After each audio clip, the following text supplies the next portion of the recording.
Hey guys, Jackie here with channeled messages from the great beings within. Today we have another segment on creating boundaries. You know that feeling when someone takes you at your mercy?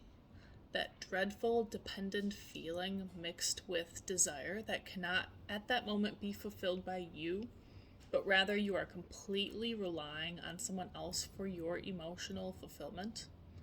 This means you are depending on another to do work you are ultimately responsible for, which is to love and respect and appreciate yourself down to your core, regardless of your regrets, mistakes, or judgments that you think are true.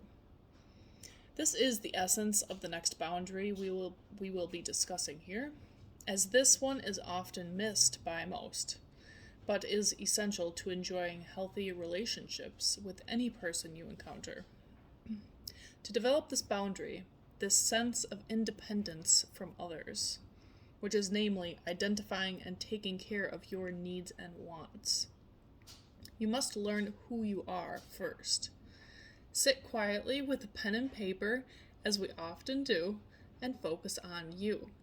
What is the number one thing that comes to mind that your partner or past partners never seemed to get about you? In other words, where were they lacking in regard to taking care of you? We're tempted to mention the book, The 5 Love Languages by Gary Chapman. While it is often very fun and pleasurable to have these love languages fulfilled by your closest counterpart, many of us get lazy and begin relying on our partner for our fulfillment. This is the road to disappointment and regret. So here we are, now focused on what it will take for you to fulfill some of these personal lacking needs for yourself, because that is the only sustainable way you will be able to achieve happiness and contentment deeply within. So let's start with these 5 love languages, and we do recommend this book, or at least the Audible version, for better understanding these topics in detail. They are words of affirmation, quality time, receiving gifts, acts of service, and physical touch.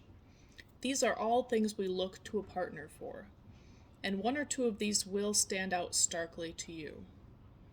Now you may take note on which of these you feel you need most right now, and brainstorm ways you can fulfill them yourself. As an example, for me personally, quality time is what I need from my partner the most, and while I cannot replace the value and enjoyment which comes from that other person's energy source, I can indeed decide what quality time means for me and do all the bonding with myself that I can to fulfill my needs. If your love language is words of affirmation, perhaps you are not spending enough time genuinely praising yourself for your achievements. Maybe you're simply too hard on yourself and thus look to others for confirmation that you're doing good. Or maybe what you're focusing on is not actually what you want, which could be why you have no feeling of fullness, and so you seek it outside of yourself. We hope now you can see this boundary more clearly. When you depend in unhealthy ways on other people, knowingly or unknowingly, you are really spreading your inward discomfort and draining those people of their own energy and taking it for your own. But once you become self-sustaining, you will be invincible. And this is truly the path to leadership, which we all should be striving for. Let us know your thoughts about this topic and what your experience has been in regard to being dependent on someone else or someone else being dependent on you. Thanks for watching. Be sure to like and subscribe to hear more channeled messages from the great beings within.